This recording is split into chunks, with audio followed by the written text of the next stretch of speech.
कहानी की शुरुआत एक्वामैन यानी कि आर्थर को दिखाते हुए होती है, जहां पर हमें पता चलता है कि अब उसकी जिंदगी पूरी तरह से बदल चुकी है।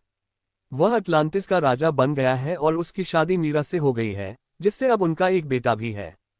इसके बाद हमें ब्लैक मेंटा को दिखाया जाता है, जो इस मूवी का विलन है क्योंकि उसके पिता की मौत एक्वामैन की वजह से हुई थी। इसलिए वह हमेशा से उससे बदला लेना चाहता था।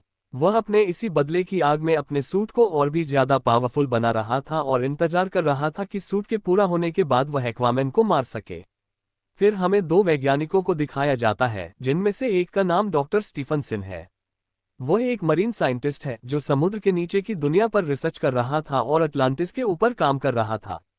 उसकी कोशिश थी कि वह अटलांटिस को ढूंढकर वहां जाए और अटलांटिस के बारे में सबको बता सके ताकि सभी को यकीन हो जाए कि अटलांटिस जैसी दुनिया भी अस्तित्व में है। इसी रिसर्च के चलते ये वैज्ञानिक अंटार्कटिका में जाते हैं और वहां की बर्फ के नीचे कुछ ढूंढने की कोशिश करते हैं। लेकिन तभी वहां पर बर्फ फटती है और उसके नीचे से एक खतरनाक क्रिएचर आकर इस वैज्ञानिक के एक साथी को मार देता है। इसलिए वह वैज्ञानिक वहां फंस जाता है और अपने साथियों को सिग्नल भेजकर मदद बुलाता है। उसकी मदद के लिए ब्लैक मेंटा पहुंचता है क्योंकि यह वैज्ञानिक उसी के लिए काम कर रहा था। वहां आकर ब्लैक मेंटा उस वैज्ञानिक और उसके साथियों की जान बचा लेता है, लेकिन वह खुद वहां आकर रिसर्च करने लगता है। वह बर्फ में और नीचे जाता है और काफी नीचे जाने के बाद उसे एक टूटा हुआ ट्राइडेंट मिलता है। जैसे ही वह इस ट्राइडेंट को जोड़ता है, उसे इसका असली मालिक कोडेक्स नजर आने लगता है। कोडेक्स, जो दिखने में काफी खतरनाक है, ब्लैक मेंटा से कहता है कि क्योंकि उसने उसका टूटा हुआ ट्राइडेंट जोड़ दिया है, इसलिए वह बहुत ताकतवर बन जाएगा और अपने दुश्मन एक्वामन से बदला भी ले पाएगा। इसके 5 महीने बाद हमें दिखाया जाता है कि दुनिया की हालत काफी खराब हो रही है क्योंकि पृथ्वी पर ग्लोबल वार्मिंग तेजी से बढ़ रही है, जिससे कई क्लाइमेट बदलाव हो रहे हैं। ये स्थिति समुद्र की दुनिया में भी तबाही मचा रही है क्योंकि इससे समुद्र के जीव धीरे धीरे मरते जा रहे हैं। इन सभी चीजों को देखते हुए अटलांटिस की मीटिंग होती है, जिसमें आर्थर भी शामिल होता है। आर्थर कहता है कि हमें सभी को मिलकर जमीन वालों से बात करनी चाहिए और हमारी एडवांस्ड टेक्नोलॉजी को उनके साथ भी बांटना चाहिए ताकि वे लोग भी तरक्की कर सकें और बदले में वे हमारी परेशानियों को हल कर सकें। लेकिन इस बात के लिए कोई भी राजी नहीं होता। सभी काउंसिल मिलकर कहती है कि ऐसा नहीं हो सकता। दूसरी तरफ ब्लैक मेंटा का सूट पूरी तरह से तैयार हो जाता है और अब उसका प्लान था कि वह अटलांटिस में घुसकर ओरिकल्कम को चुराए। ओरिकल्कम अटलांटिस में पाया जाने वाला एक खास धातु है जो पेट्रोल की तरह काम करता था और इसके कई अन्य उपयोग भी थे। इसके बाद ब्लैक मेंटा अपनी टीम के साथ अटलांटिस में घुस जाता है और वहां पर अटैक कर देता है। उसे वहां पर तबाही मचाता देख मीरा ब्लैक मेंटा को रोकने के लिए उसके पास जाती है। लेकिन उसका नया सूट पहनकर वह काफी पावरफुल हो गया था, इसलिए वह मीरा पर अटैक करके उसे जख्मी कर देता है। मीरा बेहोश हो जाती है। जैसे ही ब्लैक मेंटा उसे मारने के लिए उसके पास आता है, आर्थर वहां आ जाता है। वह अपनी वाइफ को बचाता है और ब्लैक मेंटा से लड़ने लगता है। लड़ाई के दौरान ही ब्लैक मेंटा की टीम उसे सिग्नल भेजती है कि उन्हें ओरिकल्कम मिल चुका है और उन्हें वहां से निकलना चाहिए। इसलिए वह लड़ाई को बीच में ही छोड़कर वहां से भाग जाता है और सुरक्षित रूप से निकलने में कामयाब हो जाता है। दूसरी तरफ मीरा की हालत काफी खराब थी। अब यहाँ इन दोनों के पास आर्थर की मां आती है और कहती है कि यह काफी सोचने वाली बात है कि अगर ब्लैक मेंटा सच में ओरिकल्कम लेने के लिए ही आया था तो जरूर कुछ बुरा होने वाला है। ये बात सुनकर आर्थर अपनी मां से कहता है कि फिर मुझे अपने भाई ओरम की मदद लेनी होगी क्योंकि वह ओरिकल्कम और अटलांटिस के बारे में बहुत अच्छी तरह से जानता है। वह अटलांटिस की पूरी हिस्ट्री जानता है। लेकिन आर्थर की मां कहती है कि ओरम तो दूसरे किंगडम में फिशरमैन की जेल में कैद है, तो वह कैसे आ सकता है। जिस पर आर्थर जवाब देता है कि मैं खुद फिशरमैन किंगडम जाऊंगा और जेल से ओरम को छुड़वा कर ले आऊंगा। और आर्थर वैसा ही करता है। वह फिशरमैन की जेल में पहुंच जाता है और जल्द ही ओरम को ढूंढ निकालता है। अब वह ओरम को लेकर वहां से भागने लगता है, लेकिन इससे पहले कि वे वहां से निकल पाते, फिशरमैन किंगडम के गार्ड उन्हें देख लेते हैं और उन्हें घेर लेते हैं। लेकिन वे दोनों किसी तरह से वहां से निकलने में कामयाब हो जाते हैं। यहाँ पर ओरम की हालत काफी खराब हो चुकी थी क्योंकि उसे ठीक से खाना और पानी नहीं दिया जाता था, जिससे उसका शरीर काफी कमजोर हो गया था। लेकिन जैसे ही वे बाहर आते हैं और वह समंदर के पानी को छूता है, वह फिर से पहले जैसा हो जाता है और उसकी पावर्स वापस आ जाती हैं। इसलिए ओरम अकेला ही उन सभी गार्ड्स को हरा देता है। वह एक ही झटके में इन सभी को मार देता है, जिसके बाद दोनों भाई वहां से निकल जाते हैं। रास्ते में बातें करते करते दोनों एक दूसरे को अपनी अपनी जिंदगी के बारे में बताते हैं। आथा ओरम से कहता है कि मैं अटलांटिस का राजा बनकर थक गया हूँ, ये काम काफी बोरियत वाला है। लेकिन ये बात सुनकर ओरम कहता है कि तुम्हें उसकी कोई परवाह ही नहीं है और यह बात काफी अजीब है। इसके बाद वे दोनों किंगफिश के पास पहुंच जाते हैं। वहां आकर वे उससे ब्लैक मेंटा के बारे में पूछते हैं, जिस पर वह कहता है कि ब्लैक मेंटा तुम्हें एक आइलैंड पर मिलेगा जो साउथ एरिया में है। ये सुनकर दोनों भाई उस साउथ एरिया की तरफ निकल जाते हैं। उस आइलैंड पर पहुंचने के बाद वे देखते हैं कि आइलैंड पूरी तरह से बदल चुका है। वहां ओरेकलकम को जलाकर उसका धुआं फैलाया जा रहा है, जिससे वहां के पेड़ पौधे और छोटे छोटे जानवर भी म्यूटेट हो गए हैं। उनके आकार काफी बड़े हो गए हैं, यहाँ तक कि चूहों का आकार भी एक हाथी जितना बड़ा हो गया है। इसके बाद हमें वैज्ञानिक शिन को दिखाया जाता है जो ब्लैक मेंटा के ठिकाने पर था। ये वैज्ञानिक जब कोडेक्स के उस टूटे हुए ब्लैक ट्राइडेंट को देखता है तो बिना सोचे समझे उसे छू लेता है। जैसे ही वह ऐसा करता है, वैज्ञानिक को भी अपने दिमाग में कोडेक्स नजर आने लगता है। तभी ब्लैक मेंटा वहां आ जाता है। वह वैज्ञानिक के हाथ से ट्राइडेंट लेते हुए कहता है कि तुम मेरे मकसद को जानना चाहते थे, तो सुनो।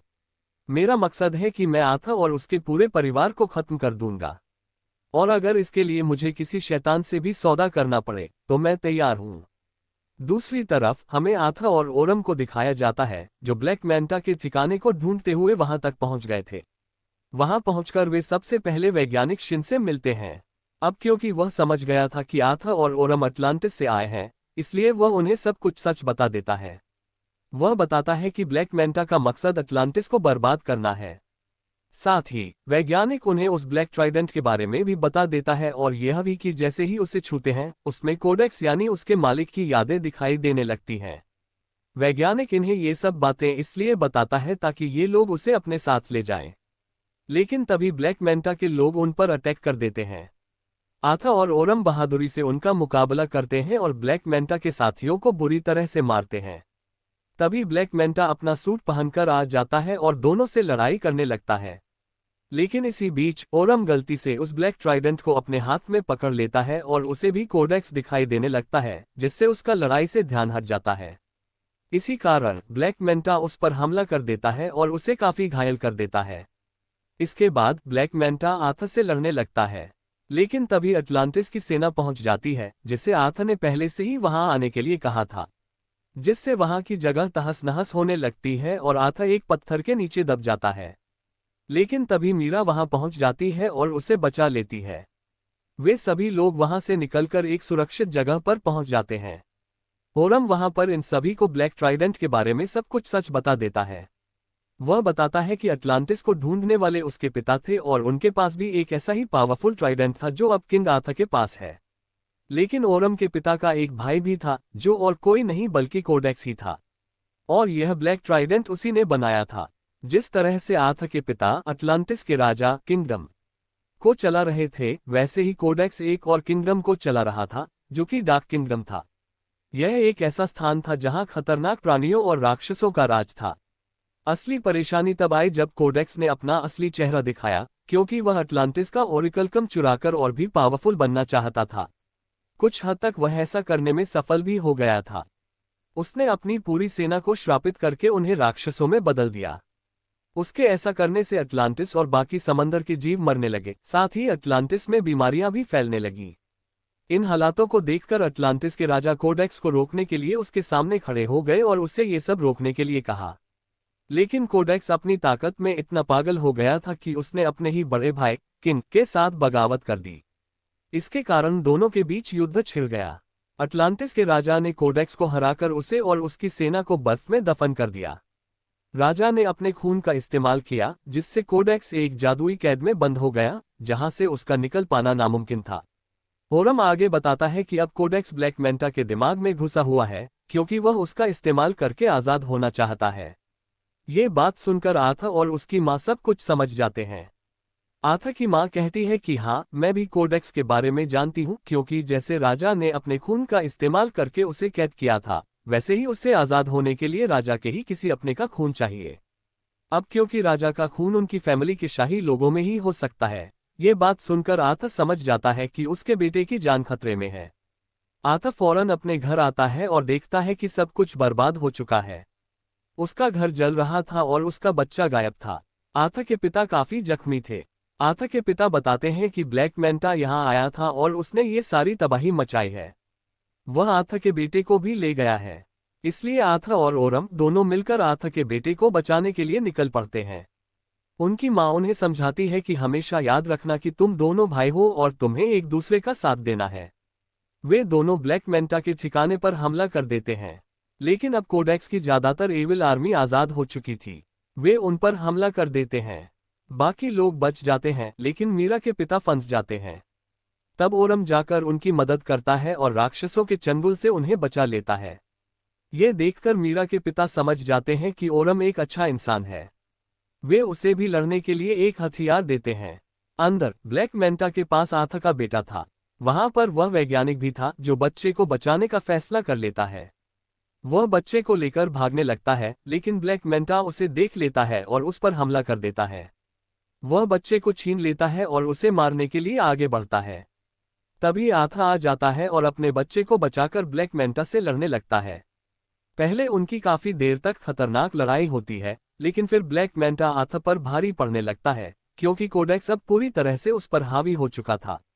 तभी मीरा आकर अपने बच्चे और वैज्ञानिक को बचाकर वहां से ले जाती है, लेकिन ब्लैक मैंटा उन्हें देख लेता है और अपने ब्लैक ट्राइडेंट से उन पर हमला कर देता है। ओरम आकर उसे रोक लेता है और मीरा और उसके बच्चे की जान बचा लेता है। लेकिन जैसे ही ओरम ने ट्राइडेंट को छुआ, कोडेक्स ने उसके दिमाग को भी कंट्रोल कर लिया। वह उसे आथा के खिलाफ भड़काने लगता है। ओरम आथा पर हमला कर देता है, लेकिन आथा उस पर हमला नहीं करता। वह अपने भाई को समझाता है कि वह कोडेक्स के जाल में फंस गया है। ओरम जैसे तैसे खुद पर काबू पा लेता है और उसे अपनी माँ की बात भी याद आ जाती है कि तुम दोनों भाई हो और तुम्हें साथ रहना है। लेकिन इसी बीच कोडेक्स भी खुद को आजाद करने में कामयाब हो जाता है। अब उसके शरीर में जान आ जाती है।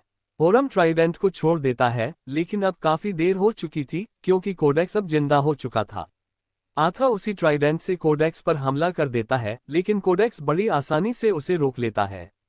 तभी आथा अपनी माँ के ट्राइडेंट से कोडेक्स पर वार करता है, जिससे कोडेक्स के ट्राइडेंट के टुकड़े टुकड़े हो जाते हैं और कोडेक्स भी खत्म हो जाता है। उसके खत्म होते ही धीरे धीरे वह जगह भी खत्म होने लगती है। इस सब में ब्लैक मैंटा दब जाता है।